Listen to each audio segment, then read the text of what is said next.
letting go and letting God take over is not easy. In fact, I would probably say, in my opinion, it's one of the hardest things about Christianity. Trying to trust God when it comes to your life and your relationships and your future and your career can be a very scary thing. Oftentimes, people like you and me, especially me, act out of fear, react to this trusting in God out of a fear of what's going to happen next. We don't know what's on the other side of trusting God. I often compare getting onto a roller coaster like trusting God, because you don't know if the roller coaster itself is safe. You don't know if the safety restraints are good. You don't know any of this stuff, and you're just kind of going in not knowing anything about what's happening next, what's going to happen after the roller coaster starts to move. You don't know what's going to happen after the fact, after you've already trusted in the roller coaster. You have to put all that trust into some mechanical roller coaster that goes 500, 1,000, however many feet in the air. You're putting a lot of trust into something that you haven't even seen what can happen. You don't know what can happen on the other side. And that's why I like to trust it with God, because you don't know what's going to happen after you trust God with your money, your relationships, your status, your career. You don't know what's going to happen after you trust God, but you have to have that faith and that trust. But we need to learn how to let God take control even of the little things. And as we dive deeper into this video, I want to clarify before we even start, putting your full trust in God, handing your life over to God, does not mean you're going to have a perfect life. We're going to dive into some biblical stories of people who had rough lives even after putting their trust in God. So I just want to clarify that before we get too deep in the video and you're wondering, well, I have full trust in God, but why is my life still a mess? It's going to happen, and we'll talk about that later. So let's get that through. So why is trusting God difficult in the first place? You would think it would be an easy cakewalk, but it's truly not. And we have to realize it's human nature to not have full confidence in things we can't see. I have great examples of these, just wait till we get to them. And I want to point you to Proverbs 3:5-6. This is a great verse for what we're talking about. It reads in Proverbs 3:5-6, "Trust in the Lord with all your heart, and do not lean on your own understanding. In all your ways acknowledge him, and he will make straight your paths." Another verse I want to point you to when it comes to this topic on why trusting God is so difficult is Isaiah 55:8-9. It reads, "For my thoughts are not your thoughts, neither are your ways my ways, declares the Lord. For as the heavens are higher than the earth, so are my ways higher than your ways, and my thoughts than your thoughts." And for this little subject, my main point or my main example is dinosaurs. We can't see dinosaurs, but we believe they existed. We have pretty good evidence as to why they existed. So we can believe they existed, but there's always that little hesitancy. There's always that little, well, maybe it was just a big different animal. What if it wasn't dinosaurs? What if they didn't exist? But when it comes to believing in another exotic animal like a platypus, those things are pretty exotic.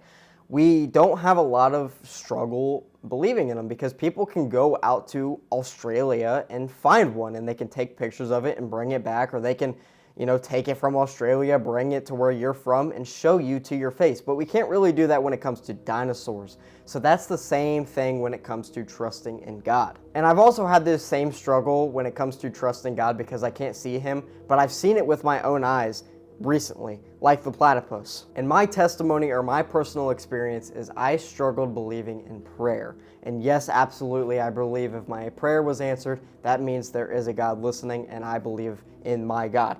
But I struggled with this prayer. Like, I would pray day and night, every single day, multiple times a day, about all these different things, and just I felt like there was always no answer. There was always no response. It just felt like I was sitting there talking to myself in silence. But I continued every single day, every single hour, every single, week. I would continue to pray. And that's because I put my full trust in what God had in store for me. And I still felt like my prayers weren't working until I received a message from an old friend. Now, this old friend was not someone who was big on the faith back in the day when I used to talk to him a lot, when we used to play Fortnite together. Neither was I, but we did not discuss that type of stuff. And I haven't talked to him for probably a couple years since then. And oftentimes when I'd pray, it would be about, I want my family and friends to see Jesus. I want Jesus to reveal himself to my family and friends and keep them protected and try to get them as close to God as possible. And he revealed to me, he sent me a message that he had a out-of-body experience and saw Jesus in the same room as him. And it wasn't just him in the room, it was his buddy, and they both saw Jesus standing in the corner of the room. They had this like vivid but real life vision of Jesus in the room, and it's so crazy to think and it's so crazy to hear, but I 100% believe they saw Jesus Christ that day. I've never heard anyone explain it to me like this, but they literally felt like it was like an out-of-body experience. They had a spiritual encounter with Jesus, and it did not feel like they were in their own bodies. And I can't explain that myself, and a lot of people in this world can't, but I know God definitely could. Why would it feel like we're out of our bodies? And from that point, from that testimony of my old buddy, I have never second guessed my prayers. Yes, I do have prayers that don't feel like they're getting answered, but I still put my faith and trust in Jesus Christ. And another reason why it's not easy to trust God, it's so difficult, is because God's plan isn't the same as our plan, and we don't like that. We lack that confidence and that trust in God because we don't understand why certain things are happening in our life the way they are. That's not how we're hardwired. We want things to go our way and no other way. And when all things go wrong, people often blame it on God, and they often start to stray away from Him and start to not trust in Him because they want their path to be how they paved it, not how God paved it. And I'd say the lack in trust in God stems from wanting control. They want that comfortability of paving their own life, and they want to control every little thing in their own life because they want it to be their way and no other way. They want to control what they do, who they talk to, who they date, who they hang out with. They want to control all these things, but God has other plans. And you and me will be face to face with the Creator who wanted to have full control of you and my life, but we wouldn't allow Him to. You're not allowing Him to make the changes, because I promise you, there is no better path that you can pave yourself than what God has in store for you down the road. Your life will be 10 times better if you just put your full and genuine trust and faith in God. And our life, I could pave out the best life that I want. I could have all the money I want. I could have all the fame I want. I could have the best relationship I want. But at the end of the day, that is not the plan that God has in store for me, and it will not be as good as what He has planned for me down the road. And this wanting to have full control stems from having a fear of the outcome. We don't know what's on the other side, as I said earlier. And it reads in Matthew 6:25, which is a great verse for this. It describes it perfectly. Matthew 6:25, "Therefore I tell you, do not be anxious about your life, what will you eat or what will you drink, nor about your body, what will you put on? It is not life more than food, and the body more than clothing." I mean, it doesn't get as simple as that. It literally says, do not be anxious about your life. And I want to ask you, how many times do you fear for your life when you get into a car? How many times do you fear for your life when you get into an airplane? How many times do you fear for your life when you get into a train, when you are the passenger in some sort of vehicle? People are more worried about the Creator of the universe controlling their life and having a great outcome for them than they are getting onto something flying however many feet in the air, or a car that's traveling, on a highway 70 miles an hour with other cars all around you, and you don't know what's going to happen. There are so many different instances that can happen, and your life can be over like that. But you fear more about a God controlling your life and giving you what you want. And when you're on a plane or a car, you know the destination, but you don't know the outcome. But God knows both the destination and the outcome. He walks that road that He is taking you on. And a psalm that I really like actually describes this very perfect. It's Psalm 56:3. It reads, "When I'm afraid, I put my trust in you." As simple as that. When I'm afraid, I put my trust in you. When I'm afraid, I put my trust in you. That little verse is so simple but so powerful, and it's how we should be actively trying to live our lives every single day. We need to stop fearing and trusting in other things, and we need to start fearing and trusting in God. Fear is natural. Fear is a thing that's going to happen when you are introduced to something new. It's going to happen. It's human nature. But you need to start putting your full trust in God while you're fearing.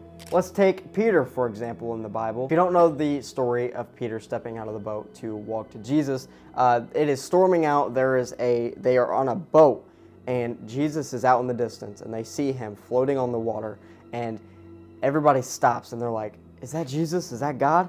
And Jesus calls out to Peter to step out of the boat. And out of fear, Peter was like, I don't want to do that. I'm going to sink. I'm going to fall. But Peter finally stepped out of the boat to walk towards Jesus. And there it is. He's floating on water. This is a miracle. This is the craziest thing these guys have probably seen in their life. And he slowly starts to step towards Jesus. And then he looks over to the waves coming his way. And he loses sight of God. He loses sight of Jesus. And he sinks. Now in that moment, I'm sure Peter had a little bit of fear when he was walking on that water. But he had more faith built up. He had more trust. So he was walking. And then when he seen those waves coming his way, he lost sight of God and he let the fear overtake his body and he started to sink. And many times we are like Peter. We let the fear overtake us and we sink. We take that chance and we look towards God and put our trust in him. And then we look at our bank account, our social media status, our friendships, and then we start to sink. So if trusting God is so important, how do we actually do it? Letting God isn't just sitting back and letting him take full control and doing nothing until heaven comes to you. No, that is not how it works. So I have 5 bullet points of what letting go and letting God kind of looks like. 1, obeying scripture even when you don't understand why. 2, praying before making decisions. That is a big one. Number 3, accepting that God may answer differently than you expected. Number 4, surrendering your own plans if he closes a door.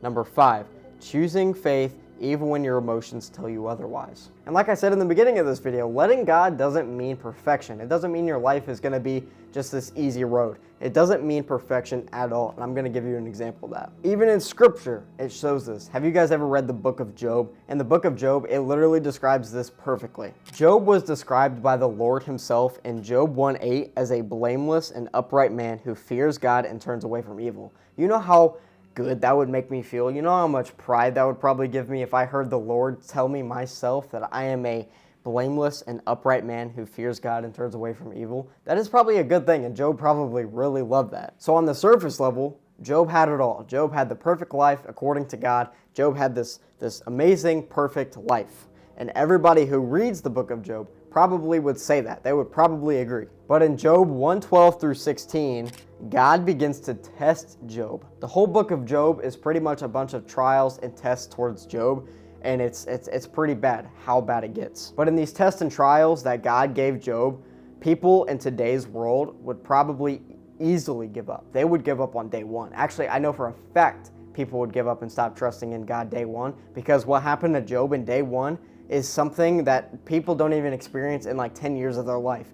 But he continued to trust in God over the course of a couple months and a couple years. So a lot of people would quit on day one. They would say, all right, I'm done. I can't put my faith in a God that's letting this happen to me, but I will get into what happened on that one day. So people now would often quit, but Job continued to cry out to God. He continued to put his faith and trust in God. Even Job's wife in Job 2:9 says, do you still hold fast your integrity? Curse God and die.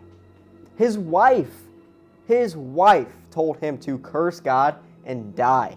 That is what's being done in the severity of Job's life right now in the book of Job. Then Job replies to her a verse later in Job 2:10, and he said, but he said to her, you speak as one of the foolish women would speak. Shall we receive good from God, and shall we not receive evil? In all this, Job did not sin with his lips. Even when his wife tells him to curse God and stop trusting in God, he denies. He continues to put his faith and trust in God. Now, there isn't a specific recorded time period of how long this lasted, but theologians, however you pronounce it, said it lasted at least a couple months to a couple years, just in that little time period. And people can't even do that for 1 week. People can't even go through trials for 1 week without getting upset and stop putting their faith in God. If they have a lot of bills due for that week or that month or however it works, people don't put their faith in God. They're like, man, my life is as deep and as dark as it's gotten before because I can't pay my bills for this month. If I could ask you, the viewer, if you could put your faith in God as long as Job suffered and the severity of how he suffered, if you just read the book of Job, do you sincerely think you could continue to put your trust in God? Seriously, do you think you could? I highly recommend to read the book of Job, to understand what he went through and how he continued to put his faith in God. It is a good story. It is a good part of the Bible, and it's how we should live our lives every single day. Even when we go through these tough trials and errors and these tests, we need to continue to put our faith in him. Now I'm going to read to you what I have written down in my notes here, because I have a list of notes of what happened to Job, but this is just on day 1. It says, Job lost all his wealth, all his servants, and all his children in just one day. But people are upset because they don't have the money to pay their bills for a month. He lost his children, wealth, and servants in just one day. And if the theologians are correct, this lasted a couple months to a couple years. And I have it written down in my notes here what happened in the book of Job at the end. It says, in the end of all this suffering, God had a final speech and then finally restores all that Job had and twice as much. Can you imagine that? If you just went 2 months, you lost all your wealth, you were down in the deepest, darkest pit, you lost all your followers on social media, and you lost everything. But you decided, I'm going to keep putting my faith in Jesus. Keep putting my faith in Jesus. Keep putting my faith in Jesus. 2 months go by, you're like, man, this is really starting to suck. And then God restores it all, but doubles it. Twice as much. That is insane. I have a final question, and in my notes, I have it written like this. A question for you, the viewer, to reflect on after this video is, what of your life are you refusing to let God touch? Is it your future? Is it your relationships? Is it your money? Is it your anxiety? Is it your success? Or is it your identity? Or what is it? We all have something we're still gripping onto. But faith begins when we finally open up our hands. And maybe today isn't about learning something new. Maybe it's about finally surrendering something you've been holding on to. God isn't asking you to understand every step. He's asking you to trust the one who already knows the destination.